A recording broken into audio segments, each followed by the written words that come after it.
அனைவருக்கும் வணக்கம். யூஜி தமிழ் வகுப்பிற்கு உங்கள் அனைவரையும் வரவேற்கின்றேன்.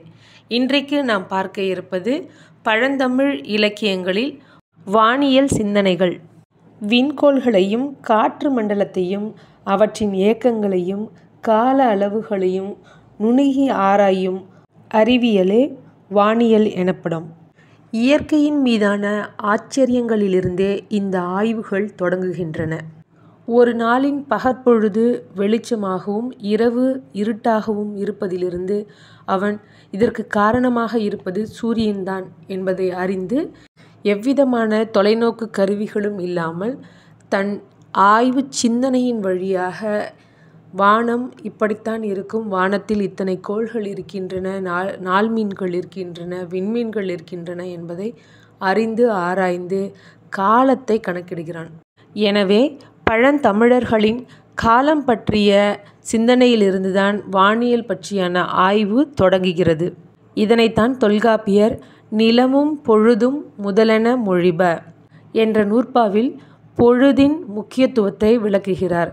மூவகை காலமும் நெறியின் ஆற்றிய அறிவன் என்ற நூற்பாவில் அறிவன் என்பது வானியலை அறிந்து ஆற்றுப்படுத்தியவர்கள் என்ற பொருளில் தொல்காப்பியர் பயன்படுத்தியுள்ளார். பண்டைய தமிழர்கள் பகல் இரவால் ஒரு நாளையும் சந்திரனின் வளர்பிறை தேய்பிறை மாற்றத்தால் ஒரு மாதத்தையும் ஞாயிறின் போக்கினை வைத்து ஒரு ஆண்டையும் கணித்துள்ளனர். இந்த ஆண்டு 6 காலங்களாக பழந்தமிழகத்தில் பிரிக்கப்பட்டிருக்கிறது. அதாவது இளவேனில், முதுவேனில், கார்காலம், கூதிர்காலம், முன்பனிக்காலம், பின்பனிக்காலம் என்று. மேலும் ஒரு நாள் 6 பொழுதுகளாக பிரிக்கப்பட்டிருக்கிறது. அது சிறுபொழுது எனப்பட்டது. வைகறை, விடியல், நண்பகல், ஏற்பாடு, மாலை, யாமம் என்பன. இது மட்டுமில்லாமல் 7 கோள்களின் பெயரால் ஒவ்வொரு நாளின் பெயரும் 12 ஓரைகளால் 12 மாதங்களின் பெயரும் குறிப்பிடப்பட்டுள்ளமையை தமிழரின் வானியல் அறிவிற்கு மிகச்சிறந்த சான்றாக விளங்குகிறது. வானம் பற்றியும் இந்த உலகத்தின் தோற்றம் பற்றியும் ஆராய்ச்சியில் ஈடுபட்ட தமிழர்கள் இந்த உலகம் ஐம்பூதங்களின் சேர்க்கையினால் உருவானது, முதலில் தோன்றியது வானம்தான். அங்கே சூரிய குடும்பங்கள் இருந்தன. அவை சுழலும்போது தீ உண்டாகியது, அதிலிருந்து ஒளி பிறந்தது. சூரிய குடும்பங்கள் உதிர்ந்த தீப்பிழம்புகள் கோள்களாயின. அவை சுழலும் பொழுது காற்று ஏற்பட்டது. அந்த காற்றோடு கலந்த கோள்களில் தண்ணீர் கிடைத்தது. அக்கோள்கள் குளிர்ந்த பின்பு மண் உண்டாயிற்று என்று அறிஞர்கள் கருதுகின்றனர். இதனையே புறநானூற்று செய்யுளான மண் திரிந்த நிலனும் நிலனேந்திய விசும்பும் விசும்பு தைவரு வளியும் வளி தலையிய தீயும் தீ முரணிய நீரும் என்றாங்கு ஐம்பெரும் பூதத்து இயற்கை என்ற புறநானூற்று செய்யுள் விளக்குகிறது. ஐம்பூதங்களின் சேர்க்கை உலகம் என்றது மட்டுமல்லாமல் இந்த உலகம் உருண்டையானது, சுழலக்கூடியது என்பதையும் தமிழன் அறிந்திருந்தான். அண்டவெளியில் சுழன்று கொண்டிருக்கக்கூடிய இந்த உலகம் 15ஆம் நூற்றாண்டுக்கு முன்பு வரை தட்டையானது என்று மேலை நாட்டார் நம்பி வந்தனர். 15ஆம் நூற்றாண்டில்தான் போலந்து நாட்டை சார்ந்த நிக்கோலஸ் கிராப்ஸ் என்பவர் உலகம் தட்டை இல்லை, உருண்டையானது என்று சொன்னார். மக்கள் அதனை ஏற்கவில்லை. 16ஆம் நூற்றாண்டில் கலீலியோ தொலைநோக்கியால் கண்டுபிடித்து உலகம் உருண்டையானது என்று கூறியவுடன் அதை ஏற்றினர். ஆனால் பல நூற்றாண்டுகளுக்கு முன்பே தமிழில் திருவள்ளுவர் இதனை சுழன்றும் ஏற்பின்னது உலகம் அதனால் உழந்தும் உழவே தலை எனும் திருக்குறளில் உலகம் சுழல்கிறது என்று குறிப்பிடுகிறார். உருண்டையான பொருள்தான் சுழலும். எனவே உலகம் உருண்டையானது என்பதை தம் திருக்குறளில் திருவள்ளுவர் வெளிப்படுத்தியுள்ள பாங்கினை அறிய முடிகிறது. அடுத்து இந்த சூரிய மண்டலம் பற்றி பார்க்கலாம். இந்த சூரிய மண்டலம் என்பது வானில் சுயமாக ஒளிவிடக்கூடியதை நாள்மீன் என்றும், சூரியனிடமிருந்து ஒளி பெற்று ஒளிரக்கூடிய கோள்மீன்கள் எனவும் தமிழர்கள் குறித்தனர். சூரியனின் ஒளியை கொண்டு ஒளிர்வன திங்கள், செவ்வாய், புதன், வியாழன், வெள்ளி, சனி என்பன. இந்த ராகு கேதுன்னு சொல்லக்கூடிய இந்த 2 கோள்களும் நிழற்கோள்கள் அப்படின்னு சொல்லப்பட்டுச்சு. எனவே சூரியனை மையமாக கொண்ட ஒரு அறிவியல் நுட்பத்தினை தான் ஆராய்ந்தாங்க தமிழர்கள். இதை வாழ்நிற விசும்பிற் கோள்மீன் சூழ்ந்த இளங்கதிர் ஞாயிறு எள்ளும் தோற்ற அப்படின்ற சிறுபானாற்றுப்படை பாடல் மூலமாக நம்ம தெரிஞ்சுக்கலாம். இந்த சூரியன் வடக்கு நோக்கி நகர்ந்துச்சுன்னா அதை உத்தராயணம்னு, தெற்கு நோக்கி நகர்ந்துச்சுன்னா அதை தட்சிணாயனம்னு, இந்த பாகுபாட்டை நம்ம பஞ்சாங்கத்தில் தெளிவாக பார்த்துக்கலாம். அதே மாதிரி ஒரு காலத்தை வந்து கணக்கிடுறதுக்கு ஒரு குச்சியை வச்சு அந்த குச்சியிலேருந்து சூரியனுடைய வெளிச்சம் பட்டு அந்த நிழல் எந்த இடத்துல விழுதுன்றதை பொறுத்து இந்த காலத்தை கணக்கிட்டிருக்காங்க. அதுக்கு நாழிகை கோல், அந்த கோல் அவங்க பயன்படுத்தின அந்த குச்சிக்கு வந்து நாழிகை கோல் அப்படின்ற பெயரும் ஞாயிற்று கடிகை அப்படின்னும் பேர் சொல்கிறாங்க.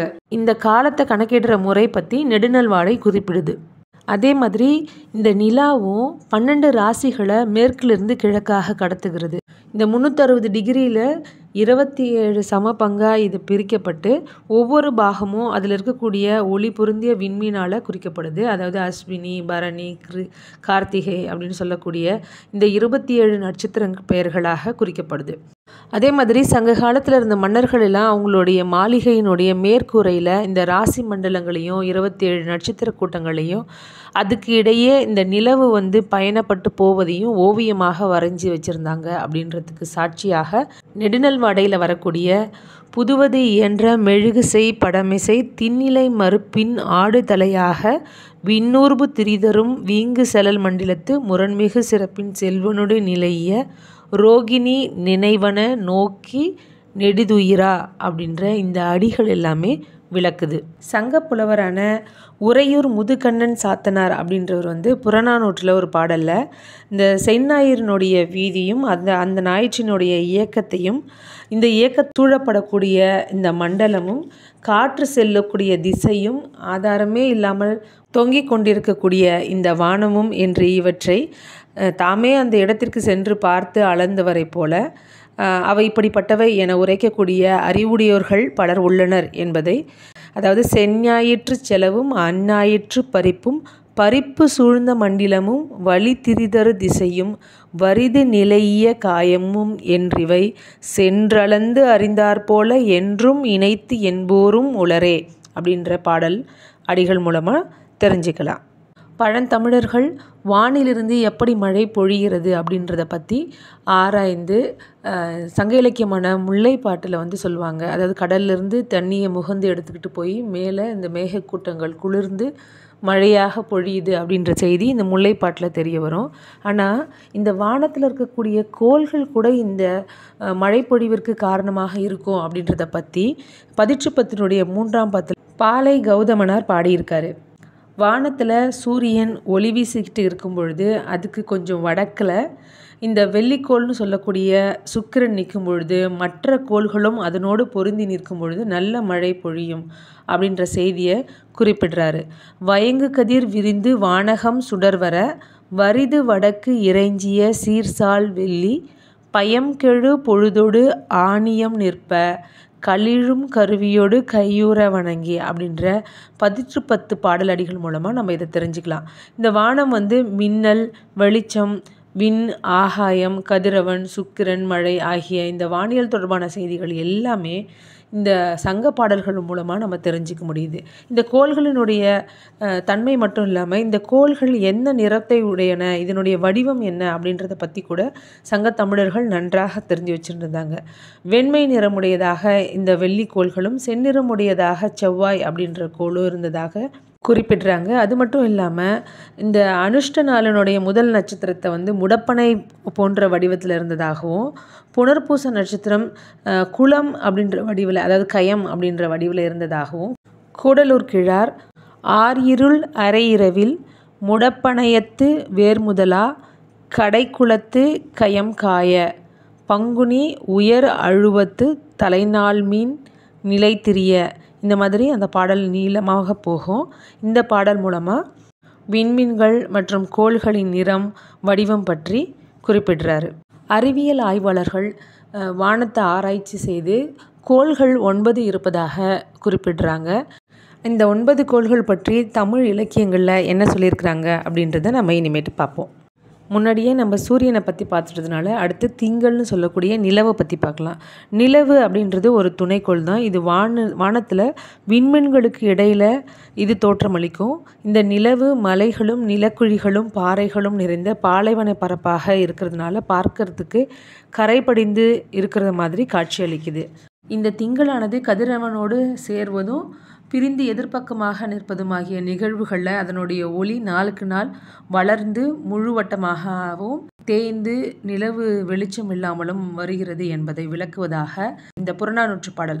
மாசு விசும்பின் வெண்திங்கள் மூவைந்தான் முறைமுற்ற, அதாவது இந்த திங்கள் எப்படி 15 நாள் வளரும் 15 நாள் தேயும் அப்படின்ற விஷயத்தை இந்த புறநானூற்று பாடலடி விளக்குகிறது. அதே மாதிரி உவவு தலைவந்த பெருநாள் அமையத்து இரு சுடர் தம்முள் நோக்கி ஒரு சுடர் அப்படின்னு சொல்லக்கூடிய இந்த புறநானூற்று அடி எதை சொல்லுது அப்படின்னு பார்த்தீங்கன்னா, இந்த முழுநிலா வரக்கூடிய அந்த பௌர்ணமி நாளில் கதிரவனும் நிலவும் எதிரெதிர் நிற்கும் அப்படின்றத இந்த பாடலடி விளக்குது.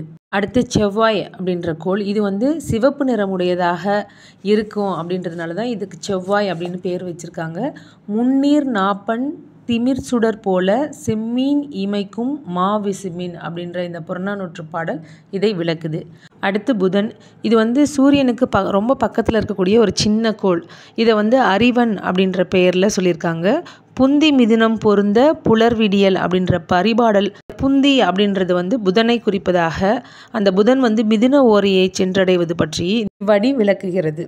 அடுத்து வியாழன், வியா அப்படின்னா பெரிய அப்படின்ற பொருளை தரக்கூடியது. வானத்தில் பெரிய கோளாக இந்த வியாழன் அப்படின்ற கோள் வலம் வர்றது தான் வியாழன் அப்படின்ற பெயரில் தமிழர்கள் அழைத்தாங்க.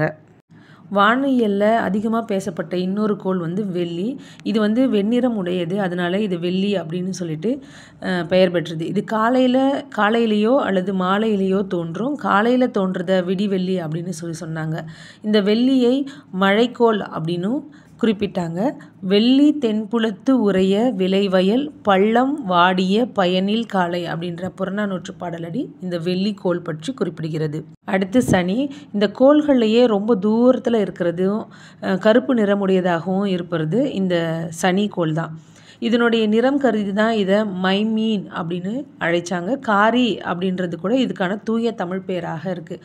பின்னால் வடமொழி பெயரான சனி அப்படின்றது செல்வாக்கு பெற்றதுனால நம்ம இப்போ வரைக்கும் சனி அப்படின்னே சொல்லிகிட்டு இருக்கிறோம். இதற்கான தமிழ் சொல்லாக காரி அப்படின்ற சொல் பயன்பாட்டில் இருந்திருக்கு. இந்த சனிக்கோளானது புகையும் பொழுது தூமம் அப்படின்ற ஒரு வால்மீன் வானத்தில் தோன்றும். அது தென் திசை நோக்கி இந்த வெள்ளி ஓடினா கூட பெரும் தீங்கு விளையும் அப்படின்னு இந்த பழந்தமிழர்கள் நம்பினாங்க. அதனால தான் இன்றைக்கி சனி பெயர்ச்சி பற்றியான நம்பிக்கைகள் இன்னமும் நம்மக்கிட்ட இருக்குது. மைமீன் புகையினும் தூமம் தோன்றினும் தென்திசை மருங்கின் வெள்ளி ஓடினும் வயலகம் நிறைய புதற்பூ மலர மனைத்தலை மகவை ஈன்ற அமர்கன் அப்படின்ற இந்த புறநானூற்று பாடல் சனி அந்த கோள் பற்றியான நம்பிக்கையை எடுத்து எம்புகிறது. அதே மாதிரி அருந்ததி, ரோகிணி முதலான நட்சத்திரங்கள் பற்றியான குறிப்புகளும் சங்க இலக்கியங்களில் பரவலாக பதிவாகி இருக்கு. இவ்வாறு எந்தவிதமான தொலைநோக்கு கருவிகளும் இல்லாமல் வானத்தில் இருக்கக்கூடிய கோள்கள் பற்றியான ஆராய்ச்சிகளை மேற்கொண்டு இந்த கோள்களினுடைய செயல்பாட்டில் மனித வாழ்க்கையில் மாற்றங்கள் நிகழும் என்பதை ஆராய்ந்து அறிந்து அதை ஒரு கணிதமாக கணக்கிட்டவர்கள் தமிழர்கள். இதற்கு சான்றாக சங்கப்புலவர்களில் கணியன் பூங்குன்றனார், கனிமேதாவியார், பக்குடுகை நன்கண்ணியார் முதலான பெயர்கள் வானியல் துறையில் தமிழர்கள் அறிவார்ந்து விளங்கினர் என்பதை விளக்கி நிற்கின்றன. ஞாலம், உலகம், அண்டம், மண்டிலம் போன்ற சொற்கள் எல்லாமும் தமிழர்கள் வானியல் அறிவில் சிறந்து விளங்கினர் என்பதை விளக்கக்கூடியவையாகவே இருக்கின்றன. இந்த வகுப்பில் தமிழர்களின் வானியல் சிந்தனைகள் குறித்து அறிந்தோம். இனி அடுத்த வகுப்பில் வேறொரு பாடத்தோடு உங்களை சந்திக்கின்றேன். நன்றி, வணக்கம்.